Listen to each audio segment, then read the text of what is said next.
Assalamualaikum warahmatullahi wabarakatuh. Alhamdulillahirabbil alamin. Assalatu wassalamu ala Rasulillah wa ala alihi wa ashabihi ajma'in. Rabbi shrah li sadri wa yassir li amri wahlul 'uqdatam min lisani yafqahu qawli, amma ba'du. Alhamdulillah, segala puji bagi Allah yang selalu memberikan kita kesehatan hingga saat ini. Salawat serta salam selalu harus kita ucapkan kepada junjungan Nabi besar kita Nabi Muhammad sallallahu alaihi wasallam, yang berkat beliaulah juga kita dapat merasakan Islam sampai saat ini. Pada kesempatan ini, saya Erwin Bahtiar akan sedikit mereview atau mengulas terkait buku yang sudah kelihatan di layar dengan judul Orang Sibuk Pun Bisa Hafal Al-Quran.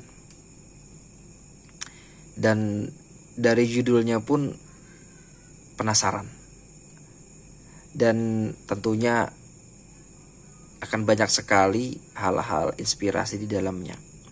Yang ini ditulis oleh Dr. Abdul Muhsin. Beliau imam dan khatib Masjid Nabawi. Kemudian juga ditulis oleh Dr. Ragib Asirjani. Beliau dokter spesialis bedah yang hafal 30 juz. Dari nama salah satu penulis itu sudah kelihatan. Yang Dr. Ragib Asirjani, beliau dokter spesialis bedah yang hafal 30 juz. Itu luar biasa karena beliau adalah dokter spesialis bedah. Tentunya jam yang digunakan untuk seorang dokter itu tentunya sangatlah padat. Namun beliau mampu hafal 30 juz. Dan nanti akan kita coba lihat bagaimana sedikit isi buku ini. Yang juga di dalamnya yaitu ada terkait rahasia, kemudian cara dan kisah sukses orang-orang sibuk menjadi penghafal Al-Quran.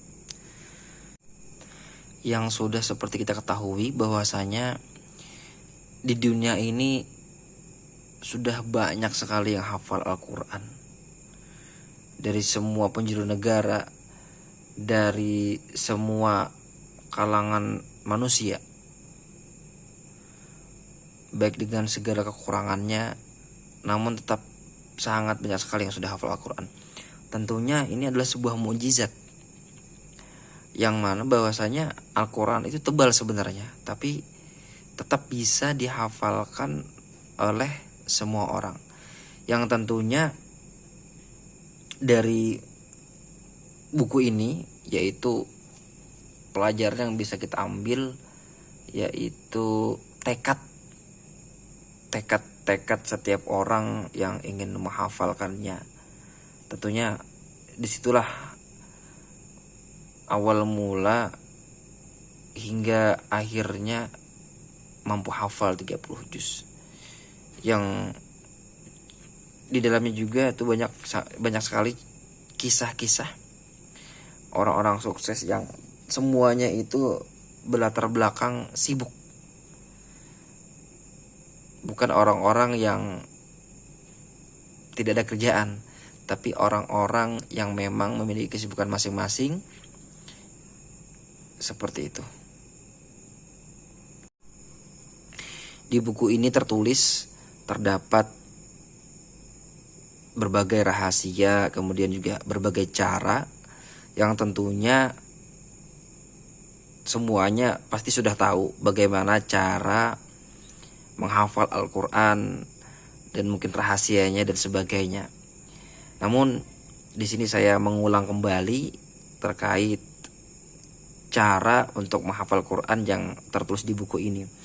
Yang bisa saya ambil adalah tertulis di buku ini, silahkan diulang untuk satu ayat itu selama 20 kali.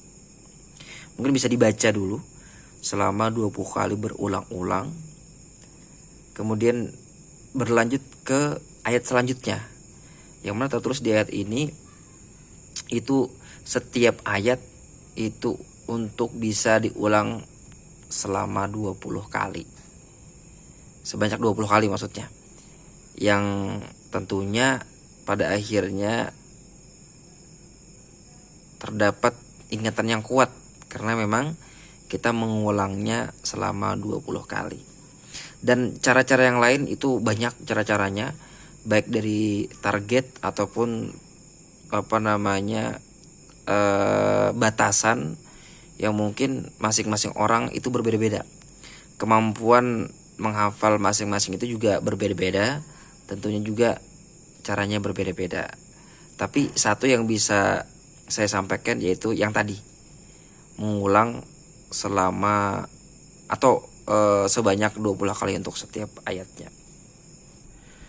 Dan ada satu pesan di buku ini yang bisa kita ambil sebagai pelajaran atau motivasi, yaitu dari Dr. Abdullah Al-Mulhim, yang mana kata beliau, dulu Dr. Ragib Asirjani menasehatiku,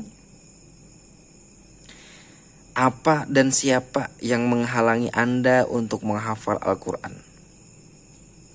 Coba Anda hilangkan penghalang yang sebenarnya hanyalah ilusi. Percayalah pada saya bahwa Anda pasti bisa menghafal Al-Quran. Dan beliau pun alhamdulillah setahun setelah peristiwa itu, beliau Dr. Abdullah Al-Mulhim dengan izin Allah hafal 30 juz. Kemudian di buku ini juga ada disebutkan, kesibukan hanyalah alasan kita. Waktu kita lebih dari cukup. Kuncinya bukan hanya sekedar manajemen waktu, akan tetapi meminta barokah waktu kepada Allah. Dengan waktu yang barokah ini, setengah jam atau bahkan kurang dalam sehari akan cukup untuk menjadikan kita seorang penghafal Al-Quran. Kemudian juga tertulis di buku ini, jika dalam sehari Anda menghafal satu ayat, maka dalam 17 tahun 7 bulan Anda akan hafal Al-Quran 30 juz. Jika dalam sehari Anda menghafal satu baris, maka dalam 24 tahun 6 bulan Anda akan hafal 30 juz. Dalam surah Al-Qamar ayat 17 juga disebutkan, yang artinya, dan kami telah mudahkan Al-Quran untuk diingat atau dihafalkan. Maka adakah orang yang mau menghafalkannya? Tentunya mudah-mudahan kita termasuk dari orang-orang yang ingin hafal Al-Quran. Ada beberapa kisah inspiratif yang bisa saya sebutkan. Salah satunya sopir yang hafal Al-Quran, dan yang mana dicerita di buku ini beliau hafal Al-Quran pada usia 60 tahun. Bayangkan dengan umur beliau yang sudah 60 tahun, beliau menghatamkan atau hafal 30 juz, itu sangat luar biasa sekali. Yang bisa diambil dari beliau adalah karena memang tekad yang kuat dari beliau, yang akhirnya walaupun dengan umur yang sudah tua, beliau tetap bisa hafal 30 juz. Kemudian juga ada lagi yang mana ada seseorang hafiz di Jeddah, yang mana beliau hafal pada usia 70 tahun dan lebih tua lagi, dan termasuk hafiz tertua di Jeddah.